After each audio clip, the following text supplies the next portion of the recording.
Olá, hoje eu quero falar com você sobre a importância do entendimento correto do diagnóstico do câncer e as principais emoções envolvidas nesta fase.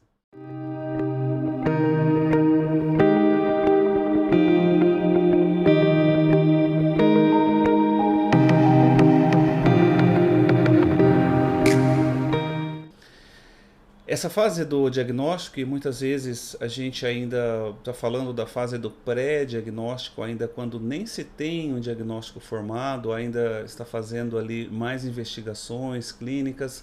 Ela é uma fase que gera muita ansiedade e muita angústia, e principalmente muito medo. Quando a gente fala de um diagnóstico do câncer, é importante a gente lembrar que o câncer é uma doença crônica, não é uma doença fácil. Tome muito cuidado para, ao receber o diagnóstico de câncer, você não traduzir esse diagnóstico como uma fatalidade, ou seja, como uma sentença de morte. O médico não está falando que você vai morrer e não tem ninguém falando que não tem mais solução para o seu problema. Muito pelo contrário. O diagnóstico de uma doença crônica, hoje, como o câncer, existe aí inúmeros tratamentos, inúmeras abordagens terapêuticas, abordagens de tratamento que o seu médico ele vai buscar trazer aí para você a melhor opção, né? Então, a primeira coisa, tome cuidado com esse sentimento de desesperança, esse sentimento de desamparo, esse sentimento de que a partir de agora não tem mais nada a ser feito.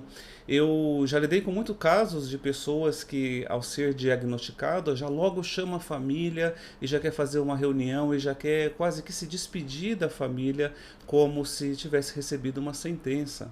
E não é isso.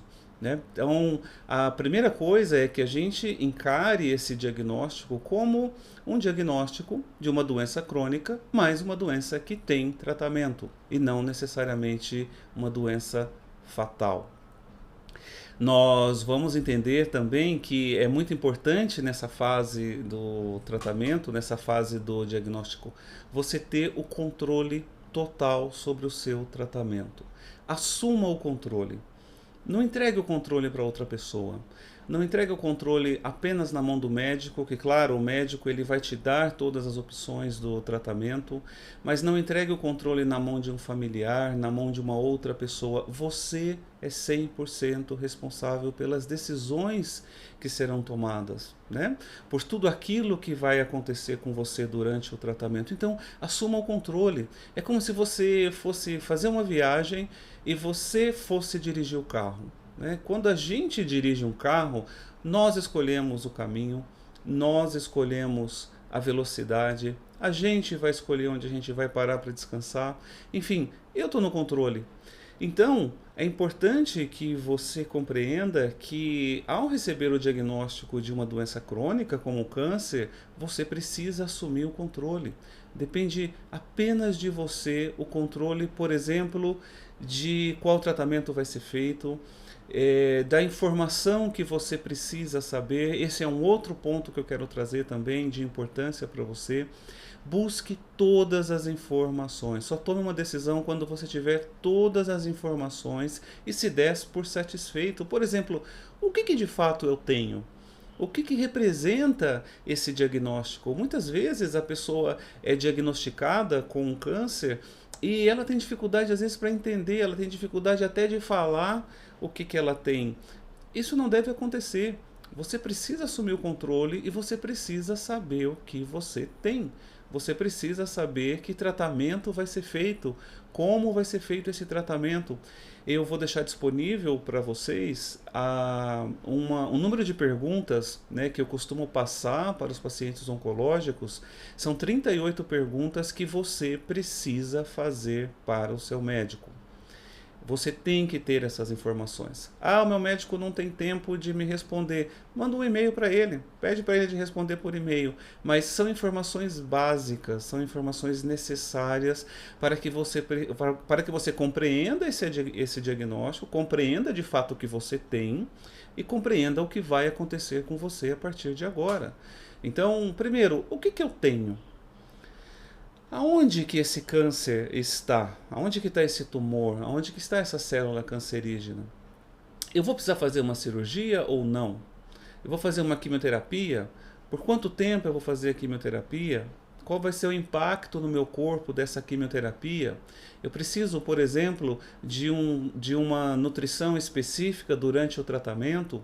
Eu preciso tomar algum suplemento?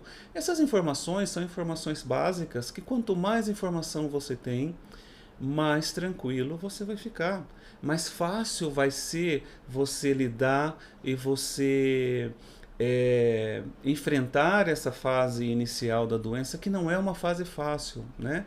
Não é uma fase. A gente tem essa tendência de associar só aos casos negativos, só a pessoas que já morreram com câncer, e esquece que muita gente sobrevive, né? Então toma cuidado aí com estatísticas.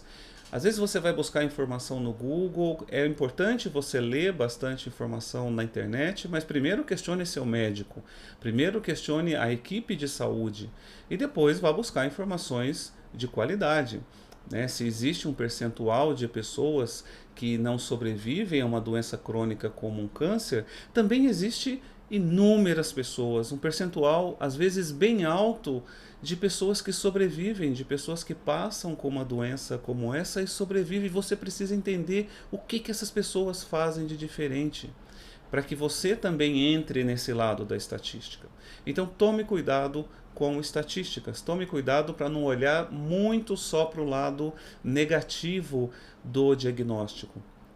E aí você vai buscar informações de qualidade. Eu particularmente gosto bastante de um site como o Oncoguia, né? É um site, você pode digitar aí oncoguia.org, que é um site muito sério, é um site competente, é um site que vai trazer aí informações básicas sobre a doença, informações básicas sobre os tipos de tratamento para aquele tipo específico de câncer, o tipo de medicação existente, se é uma quimioterapia, quais tipos de quimioterapia, enfim, é um site que vale a pena você ler e ter as informações.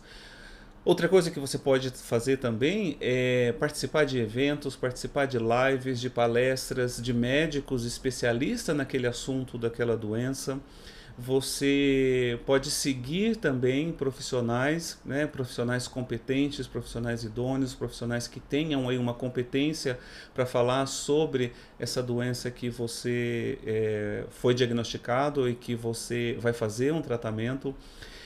Você pode participar também de ONGs. Existem várias ONGs específicas, que sejam as mais comuns para acolhimento e acompanhamento do câncer de mama, para a mulher, ou do câncer de próstata, ou de um câncer infantil. Enfim, existem ONGs hoje que coletam e reúnem informações e muitas vezes possuem até eventos específicos para que você possa ter mais informação sobre o que acontece com você, né? Sobre o que vai acontecer com você durante, por exemplo, uma cirurgia, um período que você vai fazer uma cirurgia, como que vai ser o pós-operatório, como que é a quimioterapia, enfim. É muito importante que você tenha essas informações, que você tenha aí essas informações de qualidade para que você tenha o controle total da sua doença, ok? Do seu tratamento, e você saiba o que vai acontecer. Isso é algo que eu falo para as pessoas que vêm até mim, para os casos que eu atendo de oncologia, para que quanto mais informação, mais tranquilo eu vou ficando, né? E aí eu vou me acalmando, né? Passa essa fase de euforia, esse medo. A gente tem que lidar com muito medo durante um tratamento oncológico, porque às vezes a gente não sabe o que vai acontecer, não sabe se o tratamento vai dar certo, não sabe se aquela medicação vai ser, se aquela medicação vai ser eficiente, não sabe se a cirurgia vai precisar fazer só uma cirurgia ou mais, e isso vai gerando ansiedade, isso vai gerando medo. Muitas vezes nós temos que lidar com sentimentos como frustração, por exemplo, quando o médico precisa trocar aí um tratamento, mas quanto mais informação você tiver, quanto mais no controle você estiver do seu tratamento, eu tenho certeza que mais fácil vai ser o enfrentamento desta fase de pré-diagnóstico e de diagnóstico. Ok? Essa é a mensagem que eu tenho para passar para você hoje, e nos vemos na próxima com mais informações sobre os fatores emocionais durante o tratamento oncológico. Até breve.